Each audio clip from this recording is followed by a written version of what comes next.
त साह्रै ठुलो भइसक्यो यार। अन्त हल्का ठुलो हुनु पर्यो नि हाम्रो दिल्लीतिर गइस् होइन पढिस् कमाइस् साथीभाइ बिर्सिस् है। अब मलाई कहाँ सम्झिन्छ त तैँले अन्त योसँग त बात हुँदो रहेछ त के तेरोमा फोन चल्छ होइन फेसबुक पनि चलाउँछ अरे इन्स्टामा कति सर्च गरेँ मैले इन्स्टा अन्त इन्स्टा भनेको थाहा चाहिँ छैन ओ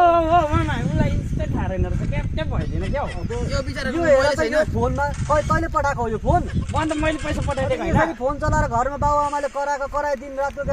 भन्छ यसले काकाले के काकासँग बात गराउनु मलाई भरे म भनिदिन्छु क्या हल्का गेम यसको फोन खसिहालेर फोन दिनु हुँदैन अब के हुँदैन खेला खेल्नुपर्छ के चल्दैछ अहिले काम धन्दा चल्दैछ अब दिल्ली गयो हो पढ्यो लेखियो हल्का हो अब शान्ति नै भए पनि जब पाइयो गरिँदैछ जब तर अब यस्तै खुसी चाहिँ छैन क्या अझै के छ हौ जति नै दिल्ली घुम कलकत्ता घुम बम्बई घुम लास्टमा आउनुपर्ने त यही गाउँमा रहेछ हो नि हो होइन के गर्नु अब ठुलो भइस हामीलाई चिनिनस् मलाई चिनिनस् अब योसँग बात हुँदो रहेछ सधैँ चिनिस् अब बातै नभएपछि पढ्दाखेरि मैले गिट्ठा भ्यागुर ल्याएर खुवाएको बिर्सिस् याद छ नि हौ हामी केही बुझ्दैन क्या अनि कट्टु मात्रै लगाएर कुदेको याद क्या मलाई कति जस्तो त्यतिखेर होइन म सँगै त कुदेको नि अहिले याद आयो नि मलाई आम्बो कसम होला खुसी लाग्दै क्या मलाई चाहिँ